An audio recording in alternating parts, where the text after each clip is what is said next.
I always felt quite lonely during the pandemic, but then again I think that's just helped me value my time now even more. I'm actually really grateful that it happened, because I think that before we took a lot of what we had for granted, but now we can really appreciate what we have. Lockdown's definitely had a lot of effect on youth and people my age. Not all of those effects are as positive as my experience was. And it's kind of changed the way that the world works. After COVID, I feel like the atmosphere of almost everywhere kind of changed. Even though we have sort of come back to that normality, there's still a sense of, I don't really know how to describe it, but there's just it's just sort of like an weirdness. Yeah, just like an odd atmosphere. Trying to do a whole lesson's worth every single day from home, I really struggled to stay focused, and then I got a lot of grief from my parents for it and my teachers. Before the lockdown, I don't think anyone would have thought that that could even happen, and then it did, and I feel like now, well, me personally, I always think, what if something like that was to happen again? Through lockdown, I used to struggle, well I still do, with OCD, and I wouldn't touch things, sort of, and then I got a bit anxious when people around me were a bit judgmental with that, and then that just started developing me not wanting to go to school because of what people may have thought of me.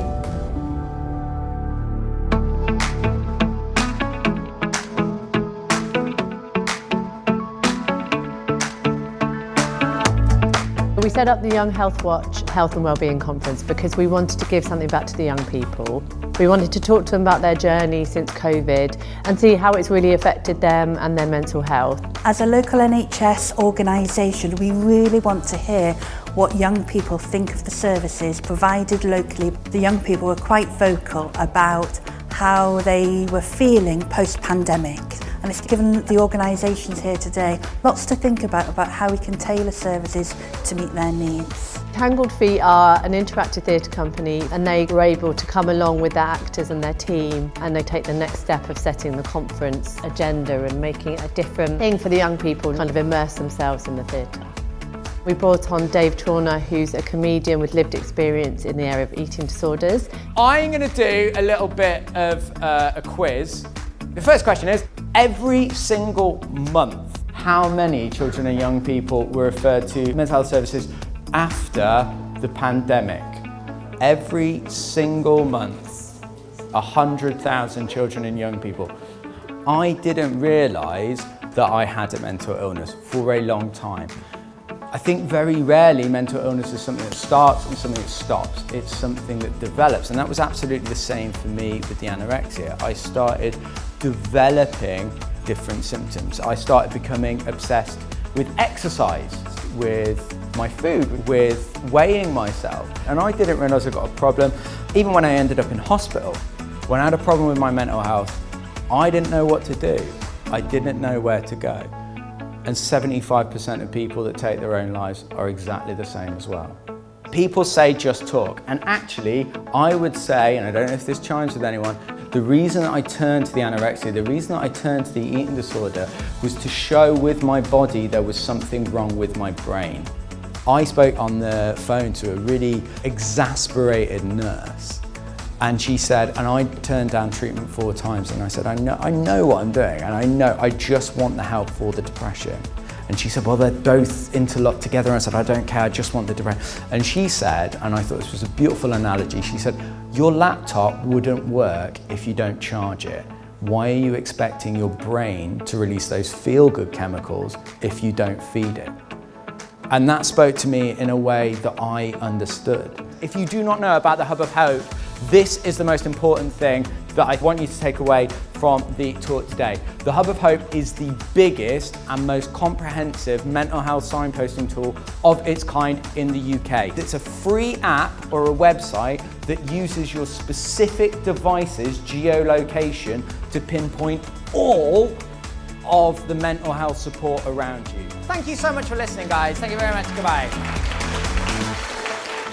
I definitely think the pandemic's quite negatively affected young people and their mental health. Like, it's gone up so much. Like, before lockdown, you'd see maybe one person in a group of friends with those mental health issues, but now it's whole groups. It just made me very antisocial, and I just kept myself to myself. And then when we went back to school and normal life, I struggled to communicate with people and have a bit of normality again, because nothing felt normal. A lot of people haven't bounced back from the way their communication was affected, because it was 2 years, that's a long time. I would always be out, and that's sort of my way of dealing with things. So when COVID come around, it was the worst thing for me, because the one thing, what was the main rule that we had, was to not go out. In a way, it kind of brought the rest of my family closer together, caring for them. But it was weird, because we were closer together in spirit and on Zoom calls, but we'd never been so far apart physically. I struggled to do work at home.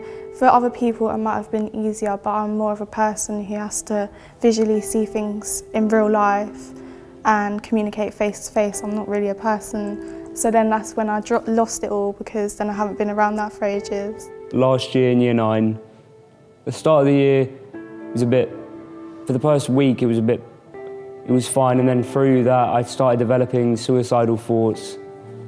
And then I wouldn't go to school, I guess, for most of year 9. I had 39% attendance. Because we'd been inside for so long, I didn't feel real, if that makes any sense. Nothing felt real to me, and I coming back to normal life. It was difficult because we hadn't had that for so long. You've put it in your head that you're through all of it and that it's all gone and that there's no more COVID, but then you get all the media and the news trying to say it's coming back, we're going to go into another lockdown, and it stresses you out. You think, I'm going to have to go through one of the hardest points in my life all over again. I definitely think there's a lot of support out there, it's just the signposting isn't great. There's so much infrastructure in place, but people don't know about it. It's hard to discover the support if you have mental health issues. There is lots of support out there for young people's mental health, and there's so many ways that young people can access it. But I think not enough people realise that all these systems are almost a bit flawed. It's similar to the education system in a way of there's one way that they do things. If that way doesn't work for you, then that's almost too bad. The world needs to realise that not one way of doing something works for every type of person. Not one form of therapy works for every mental condition. When a mental health person is working with a young person, I feel like it's more looked into what is affecting them rather than what can actually help them, what can they do to improve themselves. I also think a lot of the advertising is quite intimidating for young people. The language they use and the colours are quite harsh. And also when you're in those offices and services, it's quite intimidating.